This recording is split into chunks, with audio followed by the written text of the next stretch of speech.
In the curious underworld of post-war British eccentricity, few figures were more puzzling, or more unsettling, than Eric A. Wildman, a man whose strange crusade for the preservation of corporal punishment transformed him into one of the capital's most controversial private campaigners. To dismiss him merely as an oddity would be too simple. To regard him as a serious reformer would be impossible. Yet for sociologists, criminologists, and students of human behaviour, Wildman remains an intriguing specimen of the obsessive reformer whose private fixation hardened into public mission. During the 1950s and early 1960s, when Britain was steadily abandoning many of its harsher Victorian traditions, Wildman moved stubbornly against the tide. At a time when educators, magistrates, and clergy debated more humane approaches to discipline, he devoted his life, with remarkable energy and unwavering conviction, to defending the cane, the birch, and the strap. To his followers, sparse though they were, he represented the last defender of traditional discipline. To his critics, he was a fanatic operating on the fringes of respectability. Wildman founded and directed the League for the Retention of Corporal Punishment, together with its associated enterprise, the Corpan Educational Organisation Limited. The titles themselves possessed an almost comic officialdom, suggestive of government departments or learned institutions, though the reality was far humbler.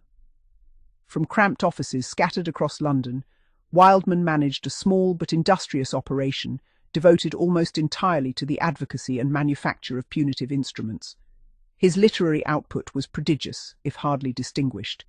He edited a fortnightly review entitled The Retentionist, in addition to producing the League's regular bulletin and a succession of pamphlets defending judicial and educational flogging. The publications themselves were memorable, less for scholarship than for their extraordinary repetitiveness. Poorly duplicated and often riddled with identical spelling mistakes from issue to issue, they circulated among a tiny but loyal readership fascinated by the subject of discipline and punishment. Anecdotes, letters from supporters, denunciations of modern permissiveness, and lengthy arguments in favour of the cane appeared with ritual regularity. Even so, there was something undeniably compelling about the sheer persistence of the enterprise. Wildman laboured with missionary zeal, as though convinced that the moral fibre of Britain rested precariously upon the survival of the birch rod.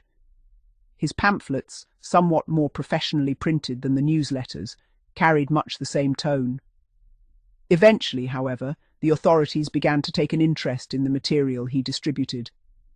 What had once been dismissed as merely eccentric agitation gradually drifted into territory the police considered objectionable, and the affair would ultimately end in public disgrace. A collapse that shocked even some of his sympathisers. Yet Wildman's true occupation was not publishing, but manufacturing.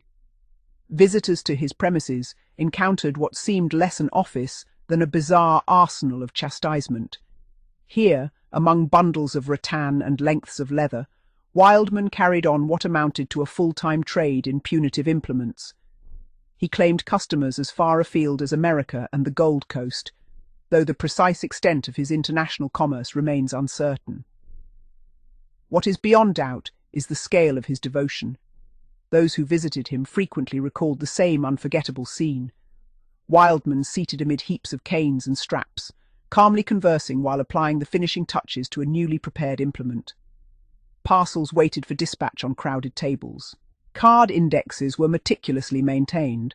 Duplicating machines rattled in corners beside stacks of circulars and invoices. The surroundings possessed an atmosphere at once theatrical and faintly disturbing. The walls were lined with instruments of punishment hung in elaborate displays. Canes polished to varying shades, braided whips, tawsies, straps, and birches arranged almost ceremonially. To the average visitor, the effect was startling, less like a commercial office than the tent of some tribal executioner or the armoury of a forgotten penal colony. Wildman's premises shifted repeatedly across London, as landlords and neighbours grew uneasy about the nature of his business. He began in the Oxford Circus district, where the combination of sensational advertising and curious visitors soon exhausted local tolerance. From there, he moved to Kensington, hoping perhaps for greater discretion, though his stay proved equally brief. Eventually, he settled in the harsher commercial surroundings of City Road, which became the final headquarters of his strange campaign. Each relocation, however, reproduced the same peculiar world.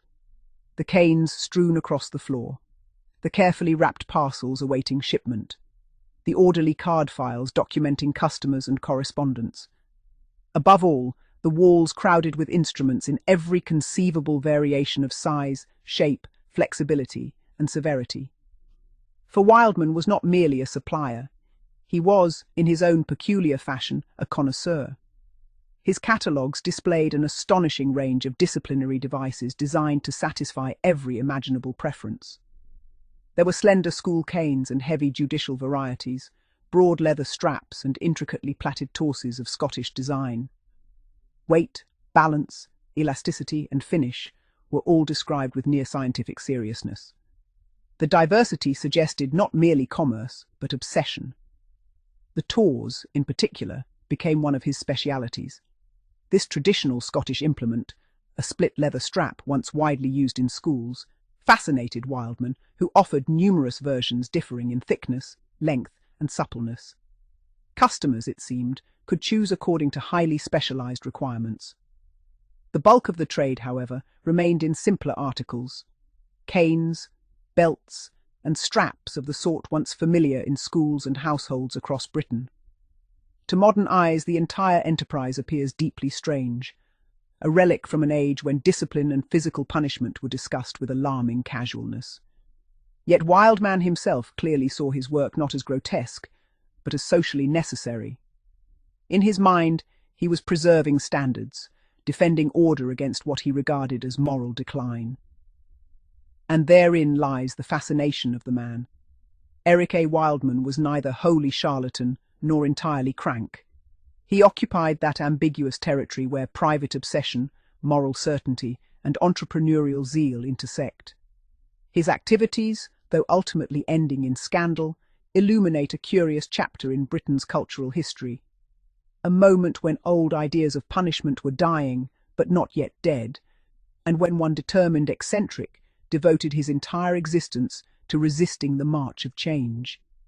Today, his publications survive mostly in obscure archives and private collections, their faded pages bearing witness to a campaign that now seems almost surreal.